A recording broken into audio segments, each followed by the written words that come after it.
gusto a través de todos los medios de comunicación llevar la palabra de Dios a todos ustedes que están sintonizándonos. Y vamos a titular la conferencia que voy a compartir en dos partes, en esta y en la que sigue, con el título Un mundo en el abismo. Un mundo en el abismo. Un mundo que está a punto de naufragar. No cabe duda que en estos últimos días hemos visto acontecimientos que han sacudido a las naciones.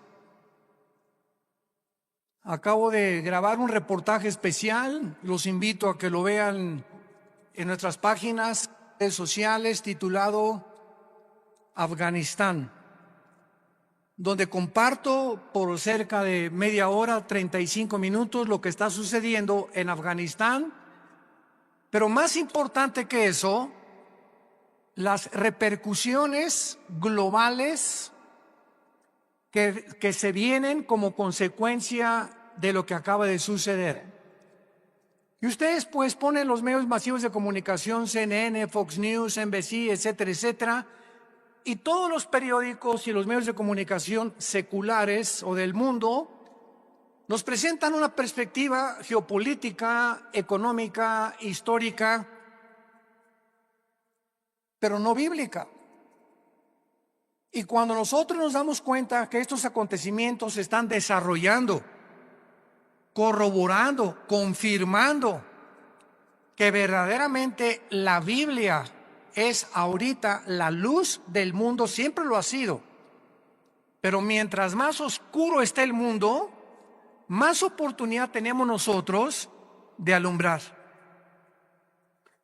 Cuando un grupo de terroristas o grupo terrorista llamado los talibanes, la palabra talibán significa estudiante, porque son estudiantes del Islam y de la ley Sharia. Cuando comenzamos a recibir correos, están llegando ahorita, ¿verdad?, los aviones tratando de sacar, y las imágenes que vimos, cómo la gente se caía de las alas de los aviones cuando estaban tratando de sacar gente de Kabul, que es la capital de Afganistán. Nos llegaron más de 60, 70 correos, llamadas de teléfono. Yo no pude esa tarde colgar, le decía a mi esposa, una tras otra, de Brasil, de Argentina, de España, de Inglaterra, de hispanos desde luego, preguntándonos, ¿qué piensa usted acerca de lo que está pasando? Todo el mundo estaba alborotado, pero nadie sabía bíblicamente lo que estaba sucediendo. Me puse a orar e inmediatamente comencé a tratar de recopilar la información que yo podía reunir para dar una conferencia al otro día, un reportaje especial para que pudiéramos los cristianos principalmente darnos cuenta que los Estados Unidos de Norteamérica no aparecen en la Biblia, y lo venimos diciendo desde hace muchos años. Los Estados Unidos de Norteamérica, que tuvieron la supremacía política, militar y económica desde 1945 y que por más de 70 años jugaron el papel de policía, porque durante muchos años Estados Unidos estuvieron disque vigilando que no hubiera dictaduras o ayudar a las naciones que eran ocupadas por dictadores, luchar contra el terrorismo, como se inició desde el ataque a las Torres Gemelas. El presidente George Bush lanzó un ataque contra 3 naciones que fueron Irán, Irak y Afganistán, porque Afganistán había sido el nido o la cueva de un grupo llamado Al-Qaeda, donde posteriormente capturaron ahí en Islamabad al famoso líder Osama Bin Laden. Y esta guerra contra el terrorismo, ¿verdad?, fue llevada durante los últimos 20 años, y finalmente nos damos cuenta que con la nueva administración actualmente del presidente Joe Biden, los errores tan grandes que han cometido ha hecho que ahora con la actuación que Estados Unidos tuvo, le llaman ahora un tigre de papel. Estados Unidos ya no es la nación que era. Ahora China ya sabe que puede invadir Taiwán. Ahora Irán ya sabe que pueden continuar con las centrifugadoras produciendo el uranio 35 para fabricar la bomba atómica. Ahora Irán ya sabe que lo puede hacer. Ahora Corea del Norte ya sabe que no tiene ningún impedimento para someter a Corea del Sur. Y ahora Turquía también ya sabe, a través del presidente Erdogan, que pueden levantarse para la reconstrucción de Afganistán, y el presidente de Turquía se ha autonombrado el líder mundial del Islam. Lo más interesante de todo lo que está sucediendo ahorita en el mundo, que vamos a desarrollarlo brevemente, es que estas cuatro naciones, China nunca ha dejado de tener relaciones cordiales con los talibanes, nunca. Pero lo más interesante de esto, bíblicamente, porque es lo que nos interesa, y lo que solamente los cristianos lo sabemos, es que son las cuatro naciones que se mencionan en Ezequiel 38 y 39, en la próxima invasión contra Israel.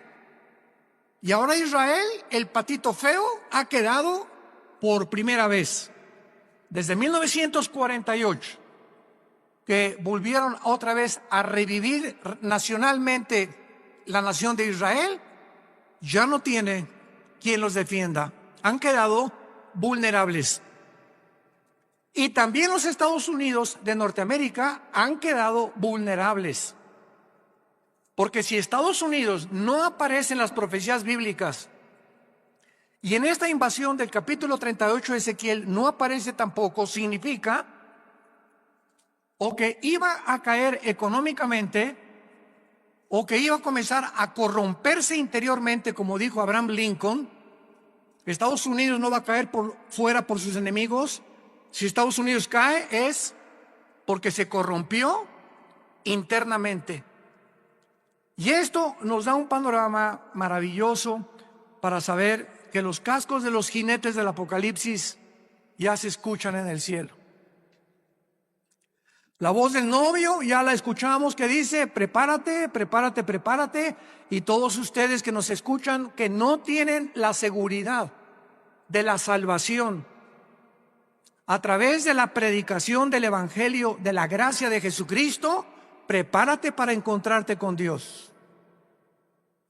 Porque así como los talibanes creían que en 2 meses las tropas norteamericanas iban a salir, y cuando descubren que Estados Unidos viola el pacto con el presidente Ghani y con los talibanes, de que no era verdad lo que el expresidente Trump firmó, les tomó 48 horas, 2 días les tomó apoderarse de toda una nación, sin que nadie chistara ni nadie dijera pío. Y se quedaron ahí en Afganistán más de 2,000 vehículos blindados, helicópteros Black Hawk, que son los más modernos para la guerra, más de 50 aviones, fusiles de largo alcance, de mira telescópica, lanzagranadas, millones de municiones. Y ahora este grupo se convierte en el grupo terrorista mejor armado y más peligroso del mundo entero. El mundo queda automáticamente bajo una gran amenaza.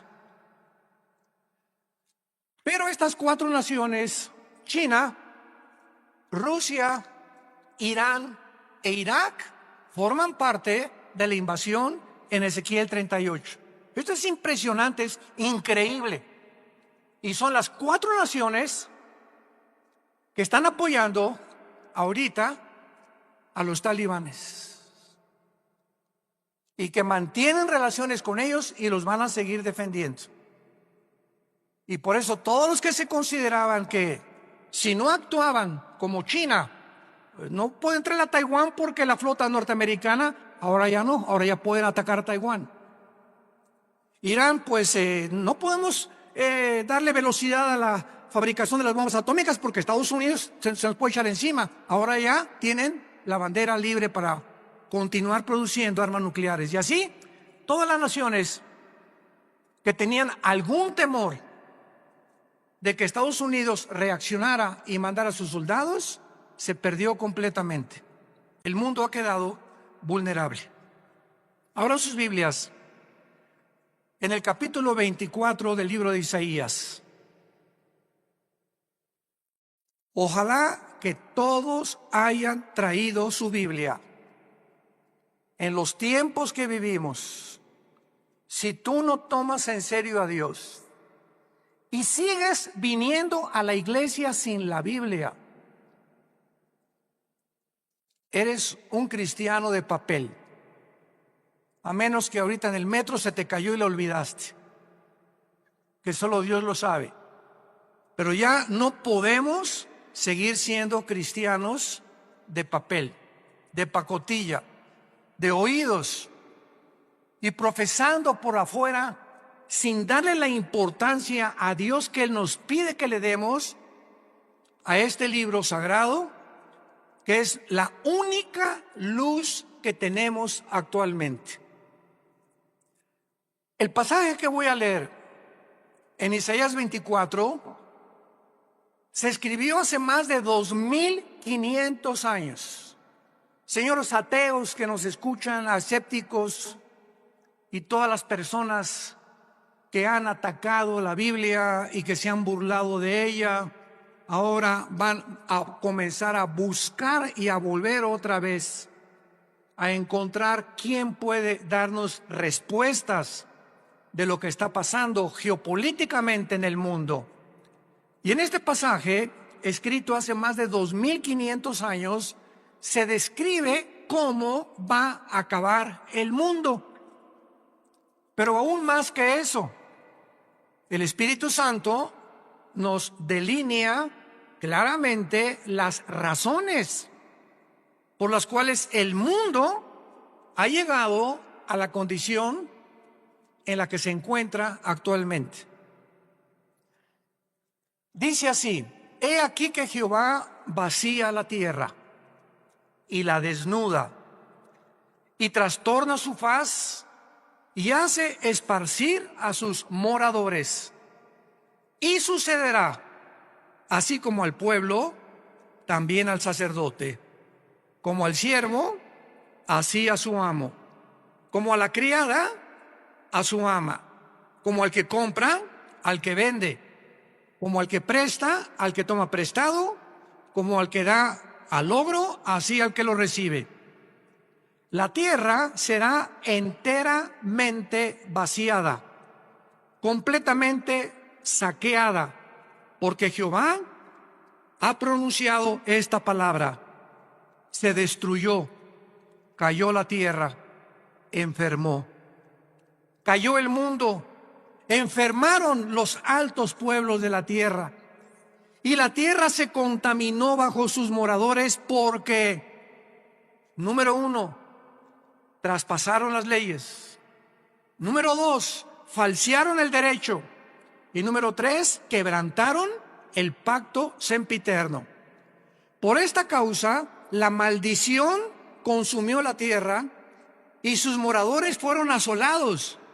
Por esta causa fueron consumidos los habitantes de la tierra y disminuyeron los hombres.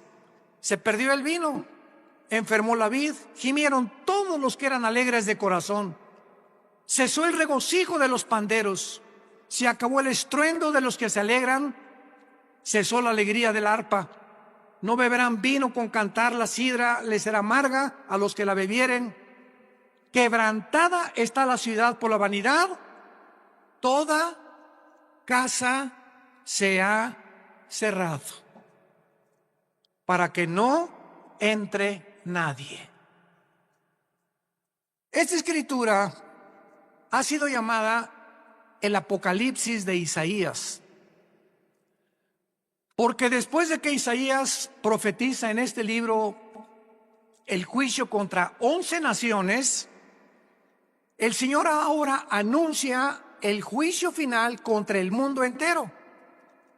Ya el Señor Jesucristo había anunciado, Mateo 24:21, porque habrá gran tribulación en el mundo como nunca jamás la ha habido antes. En Lucas 21 escribe estas palabras el evangelista Lucas, versículo 25: habrá señales en el sol, en la luna, en las estrellas, y en la tierra angustia de las gentes, confundidas a causa del bramido del mar y de las olas, desfalleciendo los hombres por el temor y la expectación de las cosas que sobrevendrán en la tierra, porque las potencias de los cielos serán conmovidas. Versículo 34: miren también por ustedes mismos, que vuestros corazones no se carguen de glotonería, embriaguez y de los afanes de la vida, y venga de repente sobre vosotros aquel día, porque como un lazo vendrá sobre todos los que habitan sobre la faz de toda la tierra. Velad pues en todo tiempo, orando que seáis tenidos por dignos de escapar de todas estas cosas que vendrán y de estar en pie delante del Hijo del Hombre. Regresando al pasaje de Isaías, encontramos en los primeros 4 versículos 3 puntos importantes acerca del juicio de Dios.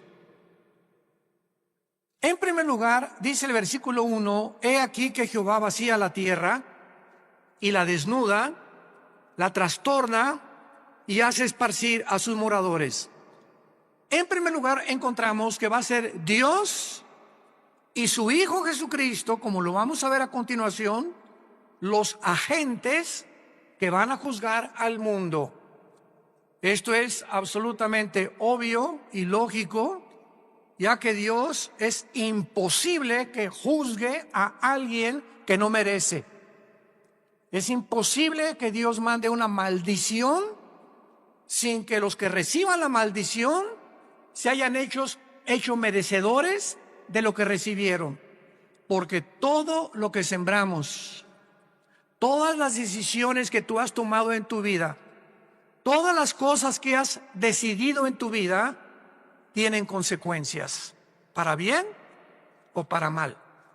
Si te casaste equivocadamente, si compraste un vehículo equivocadamente, si hiciste un gasto equivocadamente de dinero, no le eches nunca la culpa a Dios. Somos personas, individuos responsables moralmente de nuestras acciones. Y por esta responsabilidad y esta libertad y libre albedrío que tenemos para hacernos merecedores que lo que sembramos tenemos que recoger, tenemos que formar y normar nuestra vida de aquí en adelante. Dice la Biblia en Hechos capítulo 17, versículo 30 al 31, lo mismo. Veamos cómo los apóstoles anuncian quién va a juzgar al mundo. Pero Dios, Hechos 17, versículo 30, pero Dios, habiendo pasado por alto los tiempos de esta ignorancia, ahora manda a todos los hombres en todo lugar que se arrepientan, por cuanto ha establecido un día en el cual juzgará al mundo con justicia por aquel varón, o sea Jesucristo, a quien designó, dando a todos fe por haberle levantado de los muertos. Y el apóstol Pablo, en su segunda carta a Timoteo, capítulo 4, versículo 1, le dice a Timoteo: te encarezco delante de Dios y del Señor Jesucristo, que juzgará a los vivos y a los muertos en su manifestación y en su reino. Entonces, lo primero que el Espíritu Santo resalta es que va a ser Dios el Padre y su Hijo Jesucristo los que se van a encargar de juzgarte. Y en ese día, si ahorita tienes excusas de ser como tú eres, en ese día no las tendrás. Y así como estamos viendo con qué rapidez cambió el mundo en 1 año y medio, desde que comenzó esta famosa pandemia, todo ha cambiado. La moral, la conducta, la economía, la política, los medios de salud. En menos de 1 año el mundo ha sido trastornado completamente. En 48 horas un grupo terrorista se enfrenta al ejército más poderoso del mundo y los hace huir. En 48 horas sin disparar una sola bala. Y así está pasando todo en el mundo, nos está agarrando a todos desprevenidos. La semana que entra, ¿qué vamos a escuchar? Mañana, ¿qué vamos a escuchar en las noticias? Y tal vez la próxima noticia para ti es que te quedan 3 días de vida, te queda 1 semana de vida, te queda 1 mes de vida y no lo sabías, ni te lo imaginabas. Dice la Biblia, prepárate para encontrarte con tu Dios. Viene el juicio, viene el día del juicio al mundo. Tenemos que reaccionar y tenemos que arrebatar del fuego a nuestra familia, a nuestros amigos, y ahora más que nunca tener convicciones. Tenemos que ser cristianos de convicciones. Si tú no tienes convicciones de la santidad y de la forma que debes de vivir, el mundo te va a jalar. Porque la presión, como el imán, es más fuerte lo que te jala que lo que te sostiene. Y lo único que nos sostiene es la fe en este libro. Es la obediencia a la palabra de Dios. Prepárense para que sean tomados por dignos de escapar todas estas cosas. Regresamos a Isaías. Y en el versículo 2 encontramos, en segundo lugar, que será un juicio universal.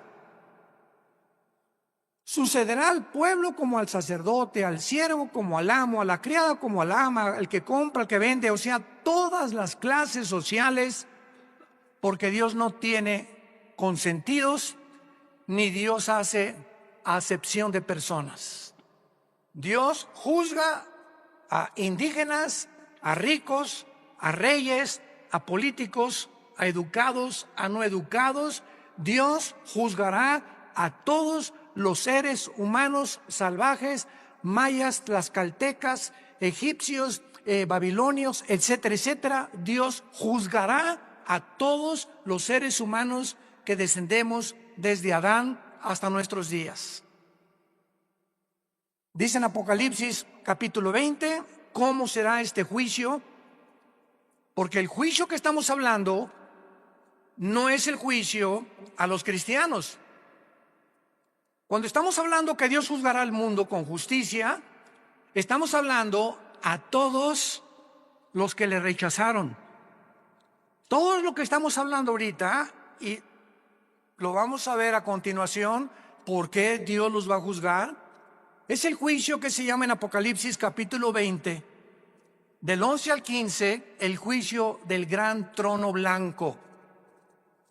Porque todos nosotros que hemos recibido a Jesucristo, ya hemos sido juzgados en la cruz.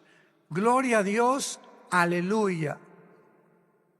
Ese hombre llamado Jesús de Nazaret, que murió y abrió sus brazos en esa cruz, llevó tu culpa, tu culpa, tu culpa y mi culpa.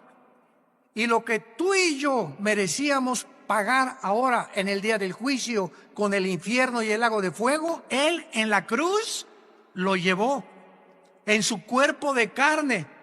El que no conoció pecado, por nosotros se hizo pecado, para que nosotros, pecadores, inmundos, cochinos, sucios, fuésemos hechos la justicia de Dios en Él.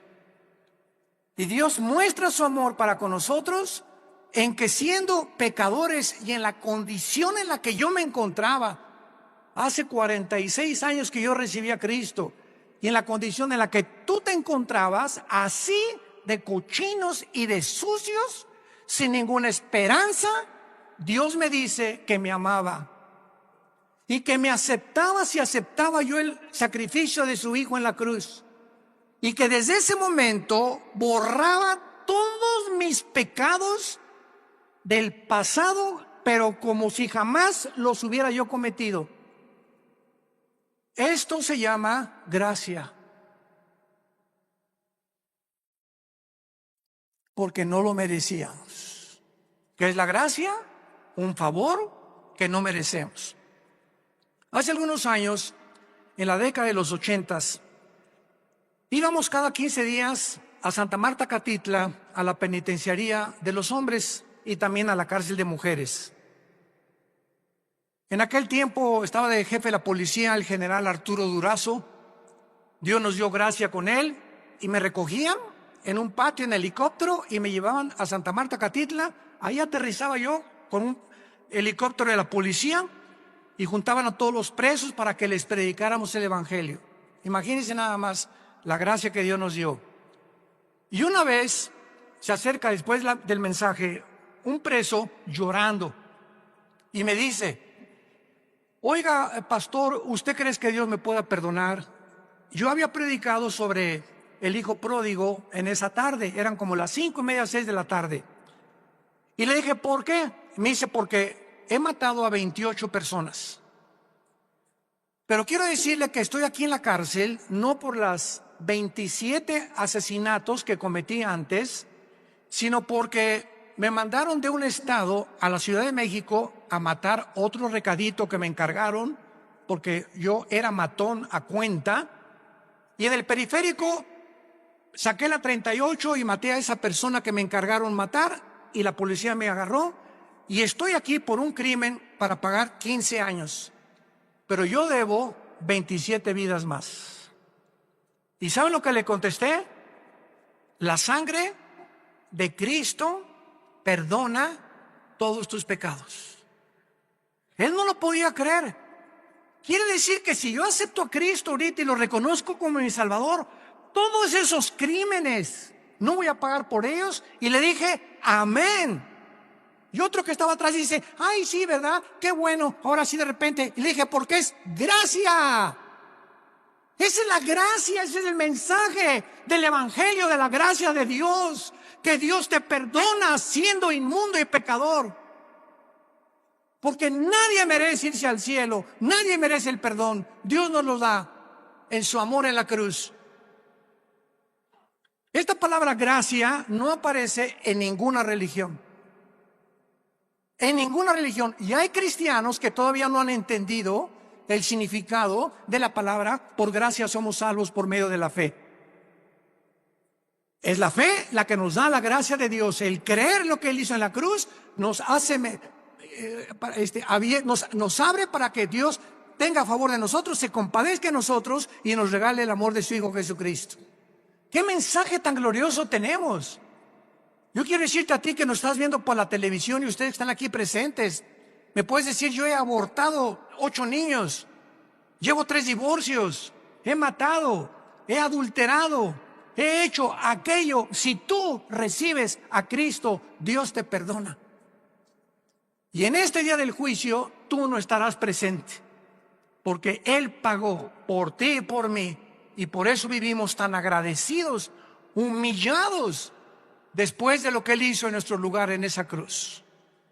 Dice Apocalipsis 20, versículo 11, hablando del trono donde estarán todos los que rechazaron este regalo de Dios: vi un gran trono blanco y al que estaba sentado en él, de delante del cual huyeron la tierra y el cielo, y ningún lugar se encontró para ellos. Esto nos habla que este juicio será después del milenio, porque los que estén en este juicio van a ver cómo desaparece la tierra y los cielos. Y después de este juicio, Dios hará nuevos cielos y nueva tierra. Entonces, este juicio será hasta después de los 1000 años o del reino mesiánico que Jesucristo le prometió a los profetas. Y dice el versículo 12 que Juan el apóstol que escribe esto, vi a los muertos, grandes y pequeños, de pie, y los libros fueron abiertos. Y otro libro fue abierto, el cual es el libro de la vida. Y fueron juzgados los muertos por las cosas que estaban escritas en los libros según sus obras. Vemos que Juan nos dice que cuando Dios abrió los libros, todos los seres humanos que estaban enfrente del trono de Dios estaban parados. No había nadie de rodillas, todos de pie. ¿Por qué? Porque en ese momento se acabó la misericordia. En ese momento ya no hay gracia. En ese momento ya no hay favor, ya no hay nada más que dictar la sentencia. La gracia, el favor, la misericordia están hoy que tú me escuchas delante de ti a través del mensaje del Evangelio de la gracia de Jesucristo. Pero si después de esta vida tú rechazas lo que te está Dios ofreciendo en este momento, se acabó, porque eres responsable.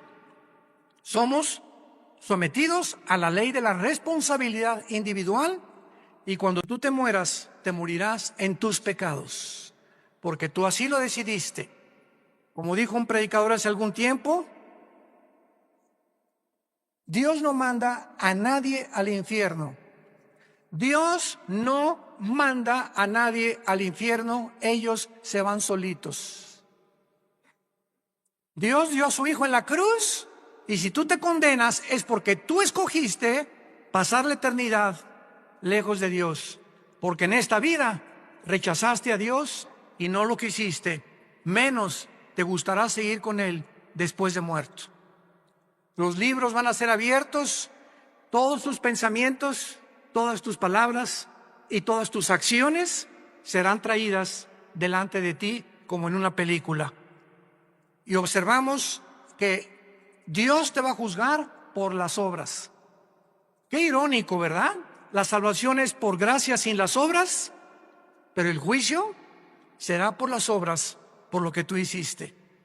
Y ahora, por lo que nosotros hicimos, Dios nos perdona, pero el día del juicio no lo vas a soportar. Y en tercer lugar, regresamos a Isaías 24, dice el versículo 3 y 4, que este juicio devastará completamente el mundo. La tierra será vaciada, versículo 3, Isaías 24, completamente saqueada. Jehová ha pronunciado esta palabra: la tierra se destruyó, enfermó, cayó el mundo, blasfemaron los altos pueblos de la tierra, y la tierra se contaminó bajo sus moradores, porque traspasaron las leyes, falsearon el derecho y quebrantaron el pacto sempiterno. Estas características del versículo 4 ya las podemos ver. ¿En qué planeta estamos tú y yo viviendo? En un planeta donde el aire ya está contaminado. Las frutas, las cosechas, la agricultura, los campos están contaminados. El mar inmensamente contaminado. La comida contaminada. Todo a nuestro alrededor es un mundo contaminado.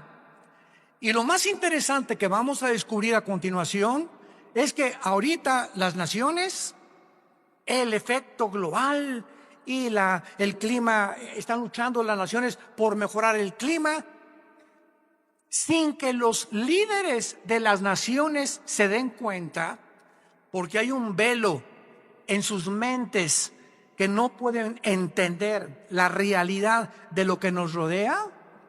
Creen que se debe, pues, a los hidrocarburos y esto y el otro, que tienen algo que ver. Pero de acuerdo a la Biblia, la contaminación del planeta está asociada con nuestros pecados. Mientras más inmoralidad hay en el mundo y mientras más maldad hay en el mundo, la tierra sufre igualmente que nosotros. Y esto lo podemos ver claramente para confirmarlo cuando Dios creó el paraíso o el huerto del Edén, donde todo era perfecto. ¿Se acuerdan? Los leones no mordían, las rosas no tenían espinas, los reptiles no tenían veneno, no había tormentas, no había tsunamis, no había terremotos. Adán y Eva vivían en un mundo perfecto. Y cuando Adán y Eva pecan, qué interesante, toda la ecología del mundo cambia inmediatamente. En el momento que la primer pareja peca, se cambia la genética de los animales y se vuelven feroces. Se cambian las condiciones del mundo y comienza a llover. Se cambia la condición de las plantas y comienzan a sacar espinas. Toda la genética y la ecología del mundo cambia cuando el ser humano pecó. ¿Por qué? Porque desde Génesis 2, Dios le dijo a Adán y Eva: pongo debajo de ustedes para que se enseñoreen, para que sean los administradores de toda la creación. Pero si ustedes se apartan de mis leyes, la creación se volverá su enemigo. Y esto la gente que no tiene al Espíritu Santo no lo entiende. Y lo atribuye a problemas de gases, hidrocarburos, y no hay absolutamente ninguna solución para cambiar ahora un mundo en crisis, un mundo que se encuentra en el abismo. Ahora veamos a continuación las causas del juicio en el versículo 5 que acabamos de leer. ¿Por qué el mundo ha llegado al punto que llegamos? Y hace 2700 años el profeta Isaías lo advirtió. Número 1, la tierra se contaminó bajo sus moradores porque, en primer lugar, falsearon las leyes o falsearon el derecho. Esta palabra es Torah en el hebreo, si te interesa ponerlo, cuando dice falsearon las leyes, falsearon los mandamientos de Dios. Y esto es importante porque la Biblia nos muestra claramente que la contaminación, repito, afecta al ser humano, y la iniquidad y la maldad y la inmoralidad de los habitantes del mundo es tan grande el pecado, que la naturaleza se vuelve contra nosotros. Veamos otros ejemplos de esto en el libro de Job, capítulo 36. Job, capítulo 36, versículo 33. El trueno declara su indignación. ¿Han oído ustedes los truenos y los rayos? ¿No te sacuden? Mi esposa, cuando truena, a mí me encanta que truene, porque sé que no me va a pasar nada. Y mi esposa sale corriendo y está lloviendo. Y digo, pues aquí, mira, más cerquita aquí conmigo, y aquí la apapacho. Pero cuando truena, nos ponemos así, ¿verdad? Porque se oye una cosa esplendorosa en el cielo, como una voz gigantesca. ¡Pum! Y dice la Biblia que es una manifestación de la indignación de Dios, los truenos. Como diciéndonos, ahí les va un botón de muestra de mi poder. Y la tempestad proclama su ira contra la iniquidad. ¿Se dan cuenta? Como todo lo podemos respaldar bíblicamente. Ahora capítulo 37 de Job, versículo 12 y 13. Asimismo, por sus designios se revuelven las nubes en derredor, para hacer sobre la faz del mundo, en la tierra, lo que Él les mande. Unas veces por azote, otras por causa de la tierra, otras por misericordia las hará venir. Nos damos cuenta que las lluvias es una misericordia de Dios, mas no las inundaciones. Entonces, Dios hace llover muchas veces por misericordia de nosotros. Necesitamos tierra fértil que produzca, ganado que tenga que comer, que los ríos suban su caudal y su volumen y su nivel.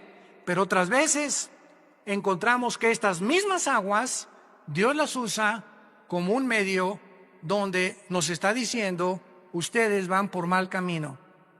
Entonces, qué interesante que la Biblia nos muestre que el planeta se encuentra como se encuentra porque la maldad de los hombres es demasiada.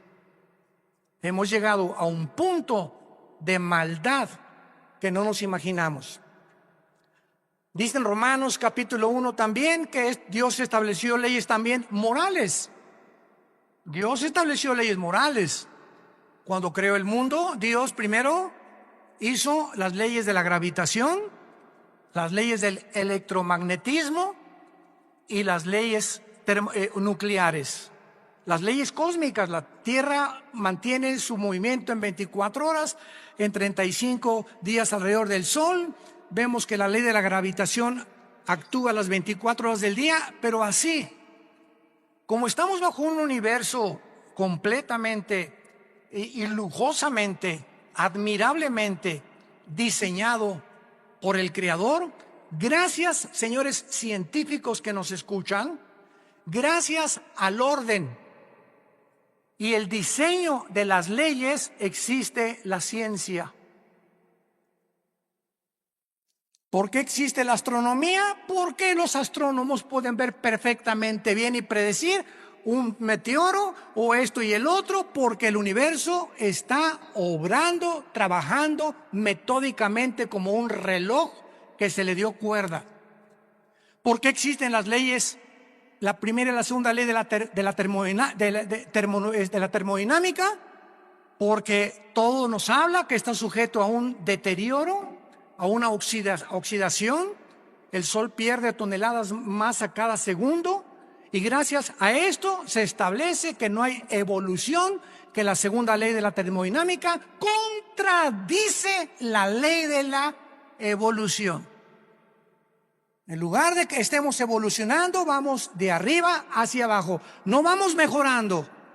Ya se profetizó hace 2000, la Tierra iba cada día a deteriorarse más, y el carácter de los seres humanos iba a llegar a comportarse más bajo que el de los animales.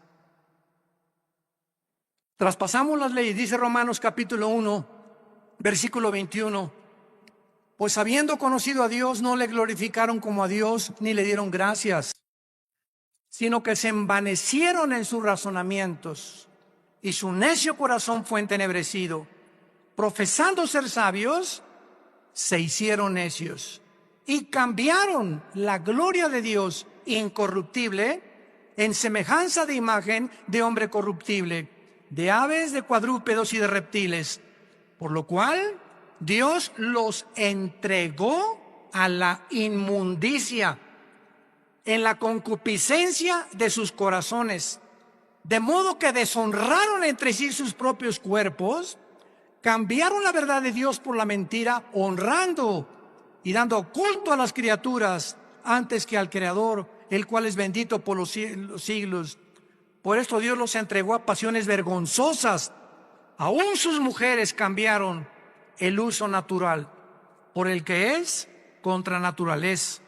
Y los hombres igualmente, dejando el uso natural de la mujer, se encendieron en su lascivia unos con otros, cometiendo hechos vergonzosos hombres con hombres, y recibiendo en sí mismos la retribución debida a su extravío. Acabo de leer un artículo de uno de los más grandes y prestigiados psiquiatras del siglo XXI, aseverando la siguiente declaración: el 70% de las personas transgénero se quitan la vida.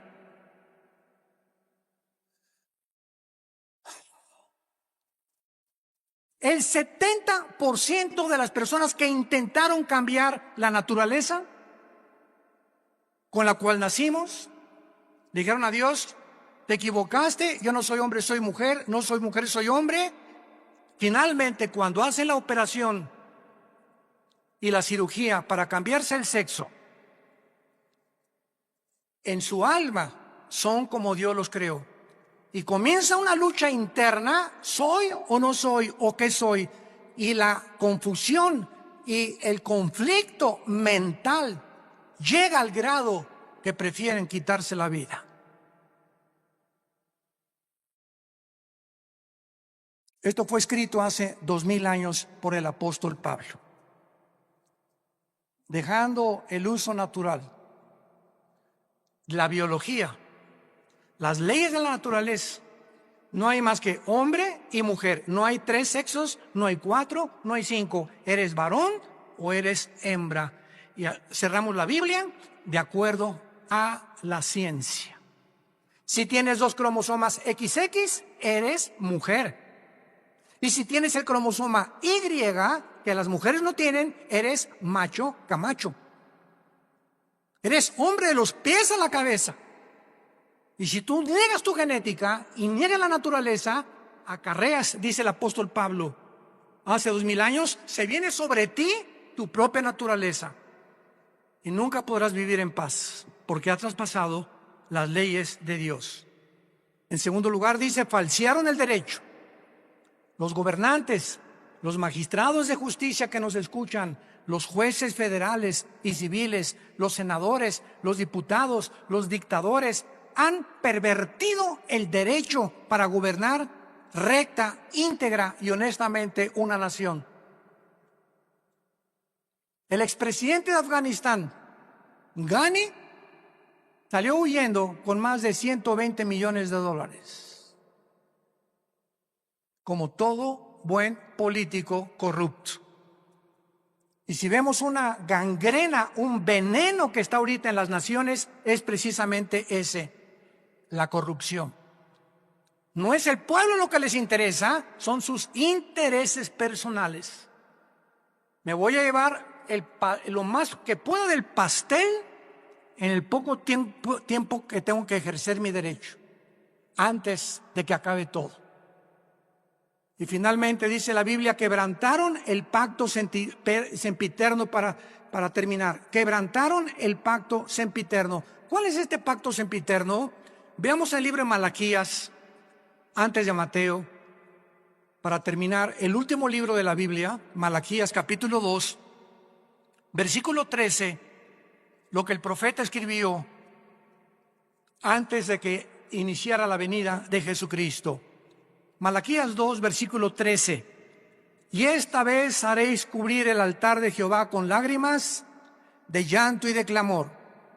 Ya no miraré más a la ofrenda para aceptarla con gusto de tu mano. Me dirás: ¿por qué? Porque ha Jehová atestiguado contra ti y la mujer de tu juventud, contra la cual has sido desleal. Estoy enojado contra ti. ¿Por qué, Señor? Porque no eres fiel a tu esposa. Y vas a llorar y te vas a arrepentir y te vas a jalar los pelos. Y si te mueres en esta condición, te condenas eternamente. Porque has sido desleal. Vamos a ver qué significa la palabra hebreo, desleal. Siendo ella tu compañera y la mujer de tu pacto. ¿Cuál es el pacto que menciona Isaías que acabamos de mencionar, sempiterno? El primer pacto que Dios estableció antes de cualquier institución humana, de los colegios y de los gobiernos. Se llama el pacto inquebrantable del matrimonio. A los que les interese, la palabra desleal en el hebreo es la palabra bagad, con B de bueno, A de Armando, G de Gárgara, H, A de Armando, D de David. Bagad. Escuche lo que significa ser desleal. Actuar encubiertamente, hipócritamente, fraudulentamente o secretamente, encubrir, tapar, engañar y decir cosas que no sentimos. Cuando tú te volteas a tu esposa y dices te amo, solo Dios sabe que le estás diciendo que verdaderamente le amas. Y cuando tú le dices a tu esposa te amo y atrás de ti tienes tu amante, estás encubriendo, eres un hipócrita, estás falseando completamente y Dios te está escuchando. Y eso Dios lo tiene que castigar. Dios tiene que juzgar la deslealtad, la hipocresía que podamos tener en el matrimonio. Por eso tenemos estos seminarios cada año con 300, 250 parejas, para que en esos 3 días regresemos a la Biblia, nos arrepintamos, hay una renovación de votos el último día junto a la playa, una cena de gala, y ahí podemos descubrir que, Dios mío, es que yo sentí que ya no la amaba, pero viene el Espíritu Santo y nos da algo sobrenatural que ya habíamos perdido, porque le estamos diciendo a Dios: yo quiero mantener y llegar hasta el fin con mi gordita y con mi gordito, porque de otra manera me estoy engañando. No puedo irme con un amante ni creer que hay una mujer que me satisfaga, que la mujer y la madre que tú me diste para mis hijos. El mundo está enfermo, tenemos que reaccionar, y en esta tarde les pido a todos ustedes que se arrepientan de sus pecados. Si hay alguna área en la que el Espíritu Santo te ha hablado, arrepiéntete hoy, porque por esta puerta no entraste en esta mañana por coincidencia. Dios te ama, Dios te ama, Dios te ama, y Él no quiere que salgas por esta puerta como entraste esta mañana. Tú no sabes si ahorita te atropella un coche, no sabes si te da un ataque al corazón, no sabes si te da una embolia cerebral mañana, o si pasado mañana el doctor te dice: las placas no mienten, don Pancho, usted tiene cáncer y tiene 3 meses para vivir. Dios quiere que tú vengas a la cruz a perdonar tus pecados y a que arregles tus cuentas de una vez por todas con su Hijo Jesucristo. Oremos. Te damos gracias, Señor, por tu palabra, porque de tal manera nos amas que nos has dado a tu Hijo Jesucristo, para que cualquiera, sin acepción de personas, que crea en Él, no se pierda, mas tenga la vida eterna. Mas Dios muestra su amor para con nosotros en que, siendo aún pecadores, Cristo murió por nosotros. Mas Él herido fue por nuestras rebeliones, molido por nuestros pecados. El castigo de nuestra paz fue sobre Él, y por sus llagas hemos sido nosotros curados. Él, que no conoció pecado, por nosotros se hizo pecado, para que nosotros fuésemos hechos la justicia de Dios en Él. ¿Qué tengo que hacer?, me preguntarás en esta mañana, para arreglar mis cuentas para siempre con Dios. La Biblia dice: arrepiéntete. ¿Qué significa arrepentirse? Reconocer que has pecado contra Dios y que no puedes seguir viviendo igual. En segundo lugar, que no tienes el poder para cambiar, porque solo Dios te lo puede dar mediante la fe en su Hijo. En segundo lugar, creer que Cristo en la cruz pagó con su sangre por tus pecados. Y en tercer lugar, que a los 3 días resucitó de los muertos para traer una esperanza eterna, inmarcesible, que nos está aguardando en el cielo el día que nosotros resucitemos. Dile pues: Señor, te pido perdón por mi vida, lávame con tu sangre preciosa. Te recibo, Jesucristo, en mi corazón como mi Señor y mi Salvador, y te doy las gracias por tan grande amor. Amén. Gracias a Dios por este libro. Es la única, escucha lo que voy a decir, es la única luz. No hay otra luz en el mundo. De los billones de volúmenes de literatura que hay, no hay otra luz. No hay otro mapa, no hay otro Waze, no hay otro GPS, no hay otra guía que nos pueda guiar por un camino seguro. Tu cayado nos confirmará y el bien y la misericordia nos seguirá todos los días de su vida. Todos ustedes de aquí para allá que en esta mañana hicieron esta oración, levanten su mano, recibiendo a Cristo, gracias. ¿Alguien más en esta mañana? Gracias, jovencito. ¿Alguien más? ¿Alguien más por acá?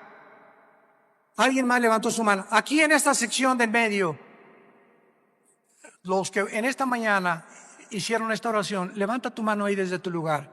Queremos bendecir tu vida. Gracias a Dios. Gracias. Que Dios la bendiga. ¿Alguien más? ¿Alguien más aquí en medio? ¿Alguien más aquí en medio? ¿Alguien más aquí en medio? ¿Alguien más aquí en medio? ¿Alguien más aquí en medio? ¿Alguien más aquí en medio?